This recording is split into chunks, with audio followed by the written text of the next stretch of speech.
What's going on, guys? Dare here with Fantasy Football Advice, coming at you with another fantasy football video. Today, it's Monday. You know what time it is. It's time to go over those hot waiver ads heading into week 10. We are just a few weeks removed from the fantasy playoffs. We must make sure that the players we add do align with our plans for making it. I will say up front, though, that the quality of players in this week's waiver ads, it's a bit low. So if you do have extra fab or a high waiver priority, I would suggest to save it, because you never know, a really strong player could come on the waivers just next week. I do also have to shout out the fact that some of this waiver information could change as we get deeper into the week. For the most up-to-date waiver information, please get that at our website, thefantasyfootballadvice.com. Members of our website not only get access to the waivers, you will get our weekly rankings, access to our trade model, sports betting picks, DFS picks, and more. So if that interests you, once again, at our website, thefantasyfootballadvice.com. Link, as always, in the description box below. With that being said, though, let's hop over to the stat of the day. Yesterday's stat of the day was which tight end with at least 30 targets has the lowest percentage of their team's air yard. The correct answer was actually Hayden Hurst. At the time of recording, nobody had yet got this one right, but we'll hop over to today's question. Which wide receiver is given the most cushion distance by defenders at the line of scrimmage? For those of you who may be unaware, cushion is measured between the distance of where the wide receiver is lined up and how far the defender is from them. So once again, which wide receiver is given the max distance? Leave your answer in the comment section down below. We'll be happy to let you know who wins in tomorrow's video. Without further ado, though, let's hop right into the running backs. I do believe this week running back is definitely the strength of each position that we're adding this week off of the waivers. To start, we have Jordan Wilkins. Wilkins once again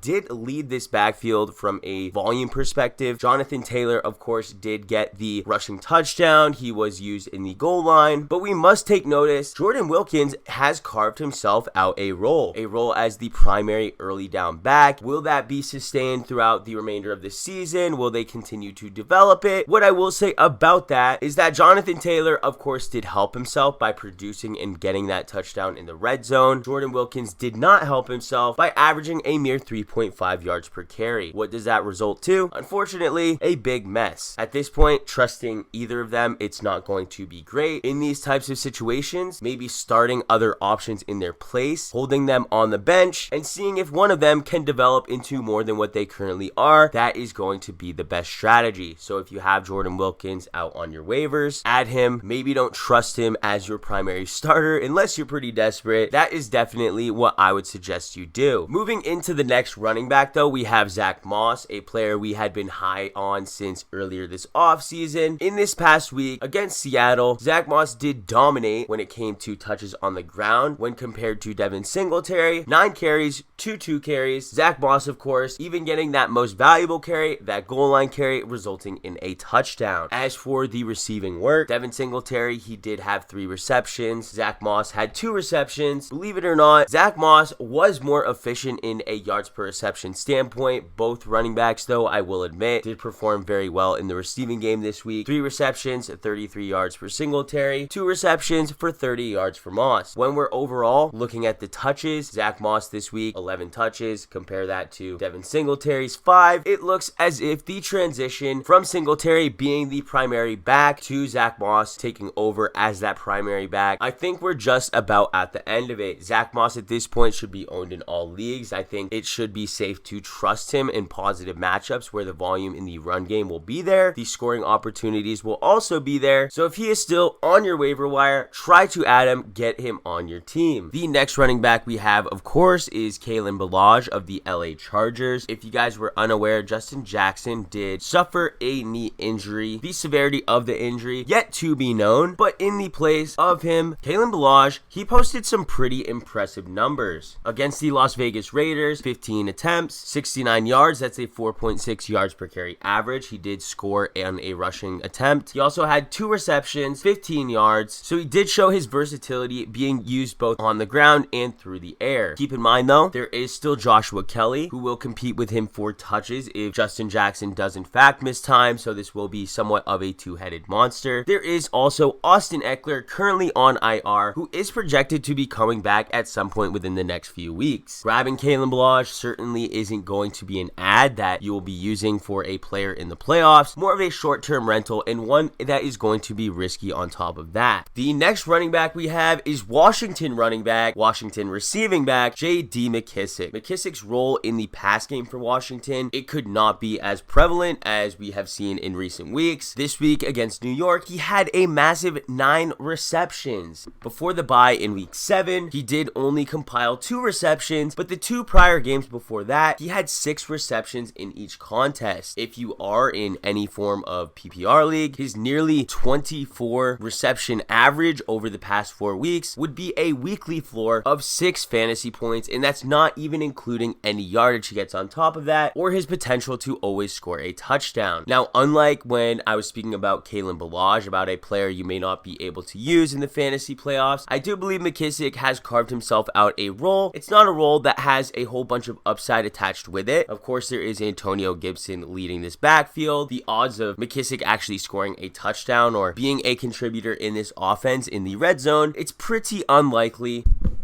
But if you need to throw in a guy to just get you a few points, having a guy who has a PPR floor of about 6 points or has proven to over the past 4 contests, that does have some value for certain teams looking for that type of rusher. The next running back we have on this list is Duke Johnson of the Texans. I could see this being a player where other people on other waiver lists would rank him much higher. He is, of course, taking over as the featured back for David Johnson. Part of the reason why I don't rank him much higher is because David Johnson is only out, presumably with a concussion. Concussions, as we know, they aren't even a guarantee to keep your running back out for even 1 game. On average, though, I would say that missing 1 game for a concussion, it's pretty standard. So Duke Johnson is presumably going to be the lead back for week 10. As the primary rusher in this week against Jacksonville, Duke Johnson went 16 attempts for 41 yards. Not very efficient, 2.6 yards per carry, but he did score a touchdown. He also had 4 receptions for 32 yards. Now, unfortunately, the matchup next week, week 10, it's against Cleveland. It's also on the road, so Cleveland will be playing from home, and Cleveland has been a very, very strong rush defense. It's hard to imagine, though, that Duke Johnson does average less than 2.6 yards per carry, though, so a similar outcome to what we saw this past week, definitely in the range of outcomes, but of course, touchdowns are never a guarantee. So not only did David Johnson suffer a concussion, there was also David Montgomery, who suffered the same fate, but this one was a weird one. By the time that David Montgomery did suffer his injury and actually left the game, the Bears, they were in a hurry-up offense. Obviously, that means they were more pass-friendly. Ryan Nall did step in to be that primary back, a name we really hadn't heard of up until this point, but despite presumably taking over for the injured David Montgomery, he did not have a single carry out of the backfield. He did finish the game with 4 receptions, though, and if David Montgomery is going to miss next week's contest and Ryan Nall is going to step into that featured role, that is going to have plenty of value, but right now it's just really not known. That is going to make him at the bottom of our list. Once again, like I said, if you want up-to-date information as it develops throughout the week, go to our website, thefantasyfootballadvice.com, look for our waiver information on there. The link for it is in the description box below. Let's hop over to the wide receivers, though. At the top, we have Mike Williams, and yes, I understand he is owned in a high percentage amount of leagues, but at this point, he needs to be owned in all leagues because he is playing lights out. Justin Herbert and his connection, it's phenomenal. He's had 7 targets last week, 8 the week before, and converted that into 10 receptions, 180 receiving yards, even scoring a touchdown as well. His involvement in the offense, we really can't ask for much more. In the way Justin Herbert has been playing as of late, Mike Williams could be a starter as long as he is healthy for the remainder of the season. Up next, we have Jerry Jeudy. Similar case with him, owned in a high percent amount of leagues, but we can't deny he has been popping off the past 2 weeks. Drew Lock himself, admittedly, has been playing his best football of his entire NFL career, but this is about Jeudy. If you thought Mike Williams had a lot of targets over the past 2 weeks, then you will be very shocked to hear what Jeudy had, which was 14 targets last week, 10 the week before that, so over the past 2 weeks, 24 targets, converting that into 198 receiving yards on 11 receptions, and And yes, Jerry Jeudy did also score a touchdown as well. What I will say is that the past 2 matchups for Jeudy have been phenomenal. It's also part of the reason why Drew Lock has been playing so well, but this is still a first-round talent receiver, one noted as being one of the most NFL-ready wide receivers, who's been thrust into a featured role in this offense, which definitely means he should also be owned in all leagues. Behind him, we have Curtis Samuel. I did hesitate to put him on the list last week because yes, while he did produce at a high level, get it done for fantasy, his touchdowns in those 2 games leading up to last week, both of them came as rush attempts. The matchups that he played were also against New Orleans, Atlanta, but at this point, it is now 3 weeks back to back to back that he has produced. He has also scored 4 touchdowns, both 2 on the ground, 2 through the air. So while it's really difficult to say if this trend can continue, we really just can't ignore him any longer. Okay guys, forgive me for this next one, but it is Nelson Agholor of the Las Vegas Raiders. I really don't even want to add him to this list this week. He only received 3 targets, but once again, somehow, like he's done all season long, he just got it done. That makes 4 out of the past 5 weeks he's posted start-worthy numbers.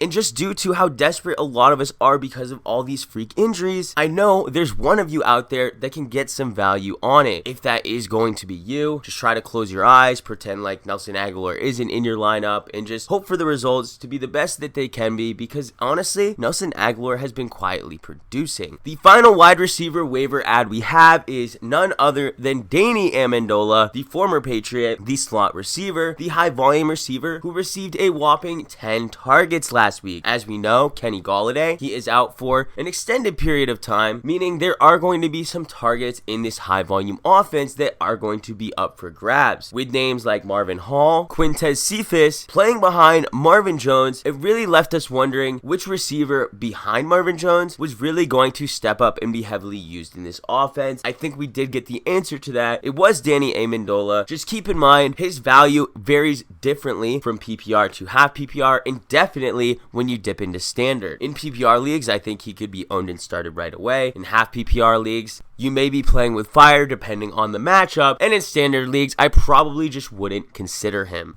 Alright guys, we're moving over to the tight end position, and unfortunately for you guys, tight end, it's really not that good this week. I'm not going to just list you off names of low percent owned players just because I want to fill up a list. It suggests that you add players that I really don't think have a potential moving forward, because like I said, playoffs, they're right around the corner. We need to perform our best, so I'm only putting out options I think are reliable. Leading this list, of course, Dallas Goedert, he was activated last week. It was a risky start, of course, because he was activated literally the night before. We weren't sure exactly how healthy he was, how much he would be used, and we knew if the Eagles were not at threat to potentially lose to Dallas, his playtime would definitely take a dip. That is ultimately what happened. He finished the game with 1 reception. But for that, he's still only owned in 48% of leagues. That blows my mind. Dallas Goedert should be owned in all leagues because starting this week, the Eagles are likely going to play him at a much higher capacity, potentially a full-time role depending on how injured he still is. And I would think even a Dallas Goedert at 60% is probably enough to be a top 12 tight end. The next player we have though is Irv Smith. And for those of you really desperate for a tight end, maybe you're streaming, I want you to throw Irv Smith's name into that hat. No, he didn't get a massive amount of volume. He only had 2 receptions, but both of those receptions went for touchdowns last week. If this were just an outlier game and his involvement in this offense was not trending upward, I would not suggest you just grab a player because he scored 2 touchdowns. No, but despite having a disappointing performance the week prior, his snaps and routes ran in this offense had been trending up for 3 consecutive weeks. He has now established himself as a contributor in all areas of the field, which is guaranteeing he will continue to see these opportunities. The one thing I will say that's massively going against him is simply the questionable volume in this offense when it comes to pass attempts. If this team had it their way, they simply would not pass the ball one time. They would like to take the ball out of Kirk Cousins' hands, let Dalvin Cook run for 4 touchdowns each and every week to secure the win, run out the clock, and we really can't complain because honestly it's been working. This will of course make Irv Smith most likely a matchup based starter, but like I said, for desperate tight end needy teams, that does have its value. The final tight end we have is Dalton Schultz, and please forgive me for adding him here because I know this isn't really a pick that has a ton of upside, but Dalton Schultz right now, he does have somewhat of a safe floor. 7 targets last week, 8 the week before that. No, he hasn't scored a touchdown, and scoring opportunities in this Dallas offense, one that has been really struggling at the quarterback position since losing Dak Prescott, they're not going to have a lot of those type of opportunities. Heading into week 10 though, they do have their bye week, so Dalton Schultz, definitely don't waste a waiver claim on him, but I do believe that after the bye, he will be somewhat of a high floor option, one that's heavily used in his offense because the Dallas Cowboys, they're going to be playing from behind in virtually every game.